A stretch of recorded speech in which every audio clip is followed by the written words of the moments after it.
Hi, everyone. Welcome to Mama Wears Athleisure. I am your host, Mariela de Santiago, a first-time mom. We focus on all things mom with tips to help make life easier and more organized for all you mamas out there.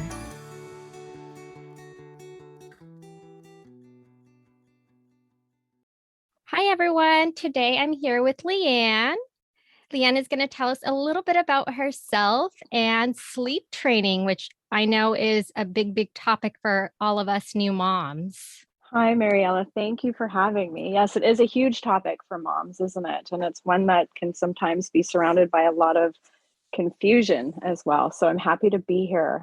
Thank you. Can you share a little bit about your background and your company and go into what is sleep training? Yes, absolutely. I'd love to. So, yeah, my name's Leanne Bruni. First off, I'm a mom, just like you, just like a lot of your listeners. I have an amazing husband, and we have three boys. So, my oldest is 4, and then we have identical twins who are 2. Yeah, lots of fun around my house. I'm actually also a chiropractor, and I have a large focus in my practice on prenatal, postnatal, family care. And I am also a certified infant and toddler sleep consultant with WeeSleep. Wow. And I'm sure that the sleep training really helps with the twins in your case. Yes, absolutely. As a parent of multiples, it was a lifesaver and a game changer, definitely. Yeah. But yes, So, I'd love to tell you. Oh, go ahead. yeah. Yeah. So, what is sleep training and why is it important? Absolutely. So I'll speak a little bit about what I do with WeSleep. So I work really closely with families, whether it's in home or virtually around the globe, to create a personalized daily routine and sleep plan that works for their child and their family, to get babies and toddlers sleeping through the night independently and taking restful naps during the day. So I can get this all accomplished usually in 10 days or less. So that's what I do. Sleep training in general really focuses on building strong, independent sleep skills. So, taking away the use of something called a sleep prop. So, sleep props are considered anything a baby is dependent on to get themselves from point A, which is being awake, to point B, which is being asleep. So, some of the common props I encounter when I'm working with families can include the use of a soother, maybe being rocked, held, bounced, or even fed to sleep. So, I really want to focus on taking away those props so that you can give the baby that opportunity to learn how to self soothe and get really consolidated sleep. Like I'm talking 10 to 12 hours a night. Oh, that's nice. That sounds really nice. Yeah, I know. So, when should somebody start thinking about sleep training? Yeah, great question. So, sleep training is really great to start when a baby is about 3.5 to 4 months old. And obviously, we want to make sure there's no health concerns and that the baby is a really great weight. So, we're looking at upwards of about 12 pounds. But I do also offer a service called sleep shaping. So this actually allows parents from the newborn stage all the way up to 3 months to begin a bit of a loose schedule. So just to start some really healthy sleep habits. And I mean, by no means will the schedule be set in stone. Definitely not with a newborn, and a baby will definitely not be sleeping through the night. But really, just starting some great sleep habits from day one, so that when kids are at a great age to start sleeping independently, they will kind of do so and slide into that with a little bit more ease.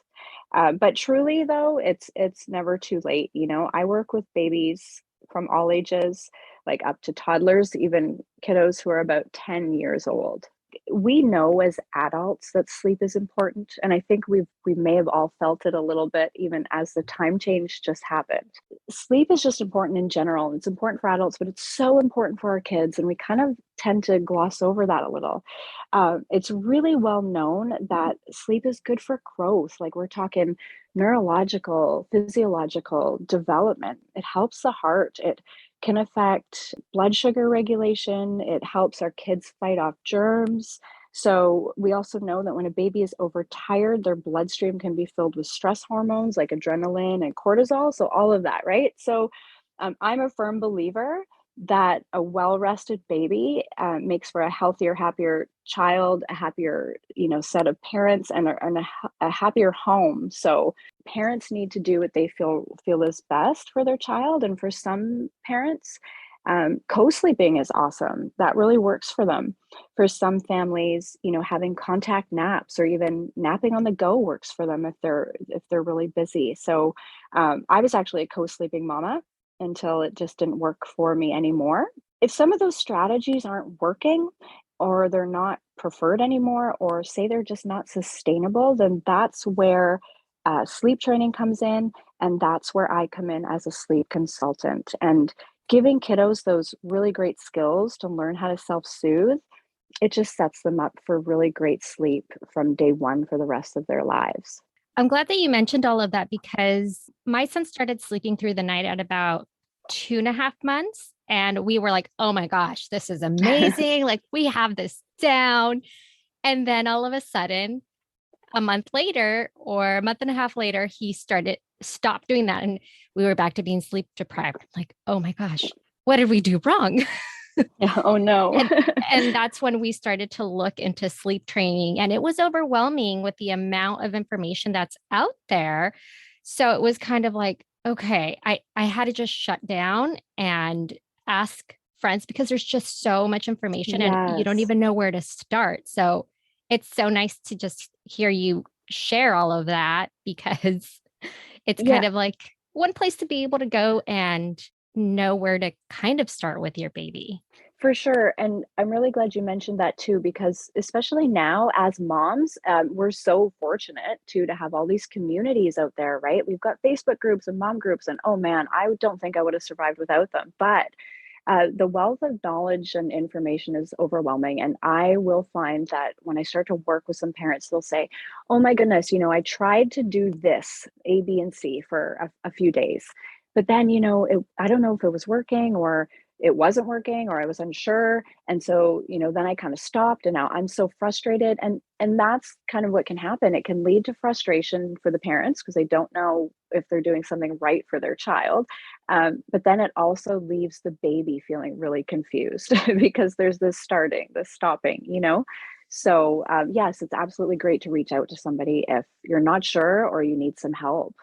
So, like I said, my son was sleeping through the night and all of a sudden he started to wake up again. And as a parent, you question yourself, is it because he's hungry? Because like he was able to hold it, sleep for Mhm. 10 hours. Like, how is it that now he's hungry again? So there's all of these different, I guess, questions that you ask yourself as a parent with that. Like, if you do sleep train and they start waking up because whether it might be a leap or whatever teething, is it a good idea to give them that dream feed or to feed them in the middle of the night? Yeah, okay, so that's a big topic too. A lot of moms will ask me this question, and you talked about teething and leaps and all of that stuff. There's so much to get into, but usually when I talk to parents and I start to, have that first call and dig into what's going on, they'll tell me that their child has been or has started to once again wake multiple times during the night, like every hour, every couple hours, and the instinct I feel like for the parent is to feed, right? But I feel like it starts to come out in the conversation that the mom will usually say that they'll feed their baby, but they're really not eating a lot. And moms will comment frequency that they feel like they're being used as a soother.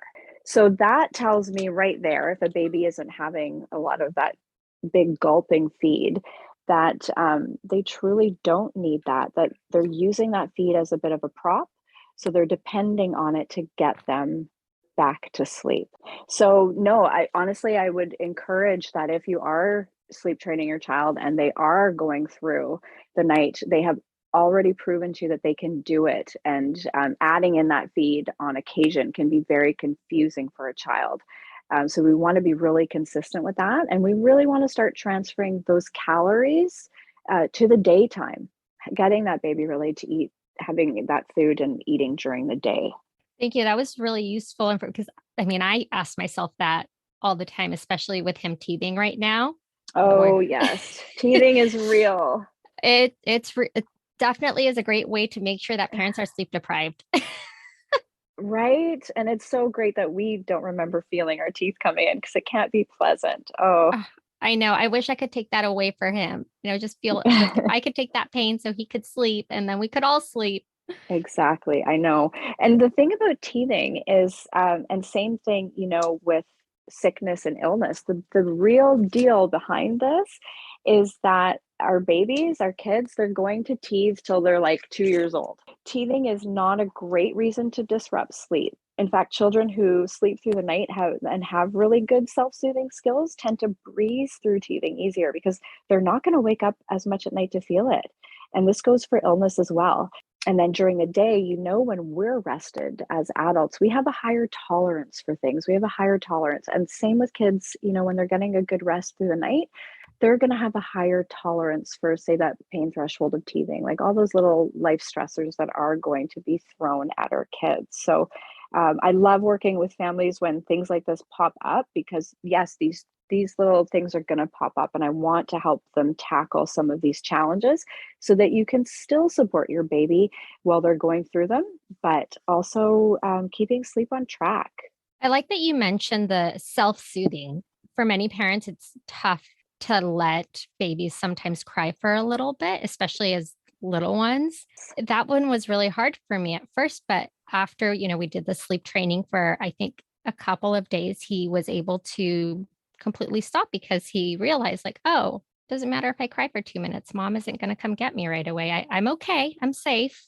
We would check on him, but has definitely learned to self-soothe. And I think that's what was so helpful with sleep training for me too, just to be like, it's okay to let him learn to self-soothe and to realize that it's okay to cry. You're safe. You're fine. Mom and dad are here. We'll walk in if we really need to. That's a biggie for parents, right? It can be so tough for us to hear our children cry. 1 minute can feel like an eternity. But yes, it is okay. We do know and we make sure that our children are safe. They're fed, they're clothed, they're warm, they're in a safe spot, right? And I kind of like to bring it around to this too. I look at that as there's different types of stress responses. And I look at this as a positive stress response because it's brief, it's mild, it's, in magnitude, it's not a toxic stress response. And it's also a stress response in which a caring and responsible adult is there to help the child cope. Sleeping and learning to self soothe can be considered this type of response. Something else that you could relate to maybe is like a child who's dealing with frustration, or maybe the anxiety associated with the first day at a child care center or a daycare, right? But when those situations are buffered by an environment of support, these stress responses are actually can be looked at as a growth promoting event, an element of normal development. So it actually helps our kids provide opportunities to learn and observe and practice healthy adaptive responses. So it's just another way to kind of frame it for parents who might be a little bit worried about their child crying, because I know that can be very tough. My son is now learning to crawl. He's doing the army crawl, and sometimes he'll get frustrated and he might cry a little because he cannot get to something fast enough. And it's kind of, I feel like the sleep training helped me let him cry and get frustrated a little and let him realize, like, you can do it. You know, Yeah. I know you're frustrated and I'm not going to come pick you up because I know if I just come and pick you up or give you the toy that you want, then I'm not teaching you to go after it and just kind of get over that frustration and be a little bit resilient, even as a baby. I would love to just hear what you have to say about multiples because you have all of this direct experience with sleep training littles. Oh man, I love it. Yes, I'm a twin mom. I never thought I'd say that, but here I am, and it's such a blessing. As a mom, I mean, having twins, it's just a little bit harder to figure out logistically, whether it's one or two or three. But as a twin mom, oh my goodness, I do know how overwhelming it can feel with two babies, right? And even just as a mom of a single baby, some you don't know, are they tired? Are they hungry? And what schedule to put them on? And man, with twins, it's literally double all of that. I love working with twins. I do kind of have the majority of the work I do is with twins. So I love it. The twins are so cool.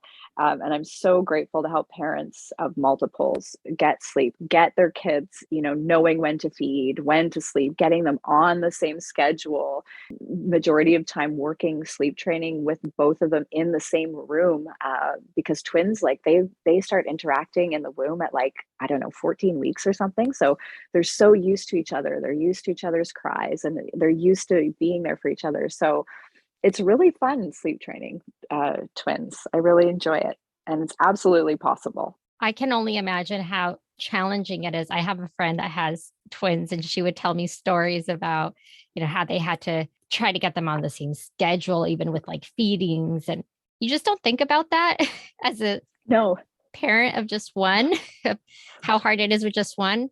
Definitely, truly, it must be much harder with more than one little one. it can be. It can be. Yeah, it can be a little bit more challenging, but definitely doable. So, since you did mention that they usually tend to be in the same room, it is possible to sleep train even if there is somebody else sleeping in the same room as the baby, regardless of age. For sure. So if say for example there's a family with, a toddler who's like a little older, like 4 or 5, and then maybe, the family wants to start sleep training the baby who is now, 4 months old. Definitely. So we can work with that. I like to, in that beginning stages, maybe separate the two kiddos at first, because we want to honor that older child and that older child's sleep, and also making sure that the parents can be there to gently guide and help the young infant who is learning to sleep on its own, on his or her own. And then once we're done working together and that younger child has developed great sleep skills, then we can usually pull those two kids back together in the same room. Thank you Yeah, so so much for totally sharing all of doable. that. Is there any other advice, recommendations, or anything that you feel would be really important to help parents that are starting to consider sleep training and kind of just where to go first? Yeah, I'd love to give a few tips too to some of the parents. Some things that you can do just to start is making sure you're using really good age appropriate wake windows for your child, right? We don't want to get into kids who are up too long, or up not up long enough, so overtired or undertired children. That's not good. Making sure you're developing a really great nap and bedtime routine that suits your family, and making sure that it's consistent. Consistency is key when working with little ones.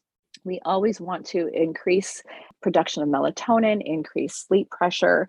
So making sure your child's room is really nice and dark. And also a really big tip is try to put your baby into their crib or their sleep space awake. So we always want our babies going into bed awake.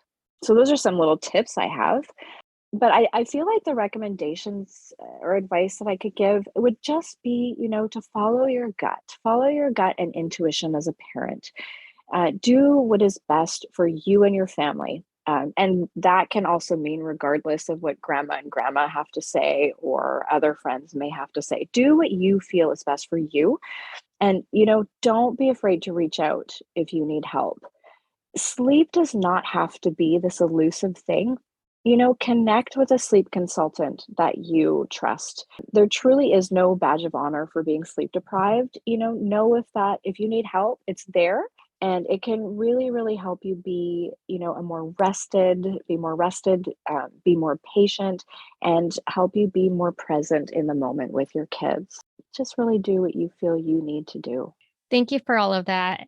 And I'll make sure to link you for this episode, and that way if people are interested in learning more about what you offer, they can reach out to you for consultations. Sleep training is very, very important. And again, I didn't realize that until it was affecting me. And I was like, Yeah, for okay. sure. Thank you so much for taking time out of your day to chat with us and share all of this great information regarding how to help us and our babies get some of that rest. It's been such a pleasure to speak with you anytime. Thank you so much. I'm so happy to help. Thank you for listening. Tune in next week for our next episode. You can find us on Instagram for more updates and tips. Be sure to subscribe wherever you listen to your podcasts and give us a review if you like us.